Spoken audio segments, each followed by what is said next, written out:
वो हमारा स्कूल का दिन था जब मैं एक रितु नाम की लड़की को पसंद करता था। उस समय मैं 10 क्लास में था, रितु भी 10 क्लास में ही थी। हम दोनों एक दूसरे को पसंद करते थे। उस समय मैंने अपनी दिल की बात उसे बताई और उसने मेरे प्यार को एक्सेप्ट कर लिया। हम दोनों एक ही बस में स्कूल जाया करते थे।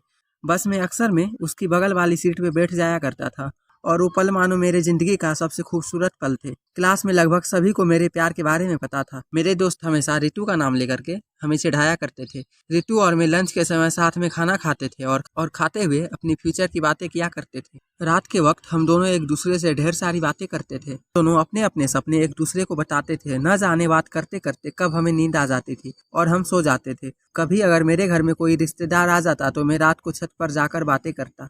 यहाँ तक कि मैं ठंड के मौसम में भी छत पे जाकर रितु से बातें करता। हम दोनों ने साथ में न जाने क्या क्या सपने देखे थे, शादी, बच्चे और यहाँ तक कि हमने बच्चों के नाम भी सोच रखे थे। स्कूल तक तो हम दोनों की प्यार की गाड़ी काफी अच्छी चल रही थी, लेकिन जैसे ही हम कॉलेज में गए तो धीरे धीरे सब बदलने लगा। कॉलेज में आने के बाद रितु अब पहले जैसी नहीं रही। वो मुझे अब इग्नोर करने लगी। अब न वो पहले जैसी बातें करती और न ही मेरी तरफ देख। मैं सोचने लगा ये रितु को क्या होते जा रहा है, वो मेरे साथ ऐसा क्यों कर रही है।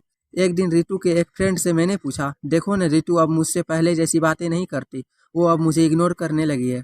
उसकी फ्रेंड ने मुझे बताया कि रितु को मैंने कॉलेज में अभय नाम के लड़के से अक्सर बातें करते हुए देखती हूँ। शायद मुझे लगता है रितु उसे पसंद करती है।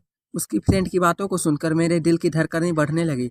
मेरा दिमाग कह रहा था कि रितु ऐसा कैसे कर सकती है, लेकिन दिल कह रहा था कि नहीं, रितु ऐसा नहीं कर सकती। मेरी आंखें नम होने लगी। मैंने अपने आंसुओं को रोका, लेकिन तब तक मैं अंदर से रोने लगा। घर जाकर मैंने रितु की फेसबुक अकाउंट और इंस्टाग्राम अकाउंट चेक किया। मैंने देखा कि रितु ने अभय को फॉलो किया हुआ है और उसके फोटो पे लाइक और दिल वाली इमोजी का कमेंट भी था।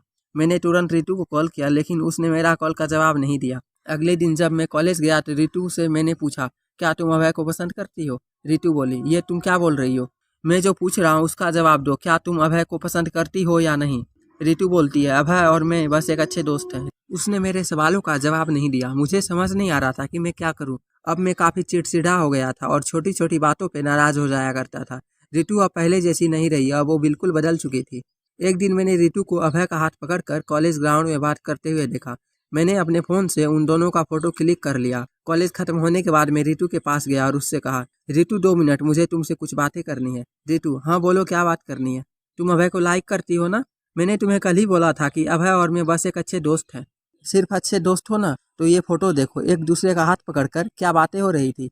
रितु गुस्से से मेरी तरफ देखी और बोली, हाँ मैं उसे लाइक करती हूँ, तुम्हें उससे क्या प्रॉब्लम है? रितु, हम दोनों स्कूल से एक दूसरे से प्यार करते हैं, तो फिर ये बीच में अभय कहाँ से आ गया? स्कूल लाइफ तो हमारा बचपना था, बस वो प्यार नहीं था और हम सिर्फ एक अच्छे दोस्त थे। मैं अब जा रही हूँ, बाय।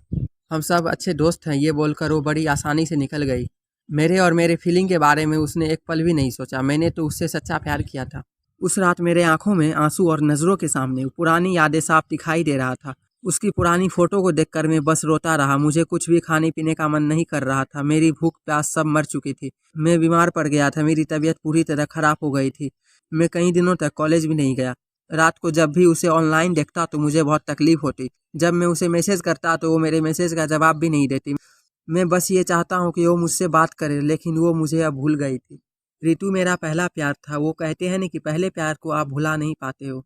मैं भी उसकी यादों को नहीं भुला पाया। आज भी जब मैं अपने स्कूल के रास्ते से गुजरता हूँ तो वो मेरी पुरानी यादें फिर से ताज़ा होने लगती है। अब कॉलेज में दोस्तों से मुस्कुराते हुए मिलता हूँ, लेकिन अंदर से आज भी दुखी हूँ। अब ये दुख कब कम होगा मुझे पता नहीं। जीवन में जैसा हम सोचते हैं वैसा नहीं होता। आप सच्चे हो इसका ये मतलब नहीं कि सामने वाला भी सच्चा हो। वक्त के साथ इंसान भी बदल जाते हैं। दोस्तों, ये कहानी कैसी लगी? अगर थोड़ी सी भी अच्छी लगी हो तो हमारे वीडियो को लाइक कर दे, चैनल को सब्सक्राइब कर दे, क्योंकि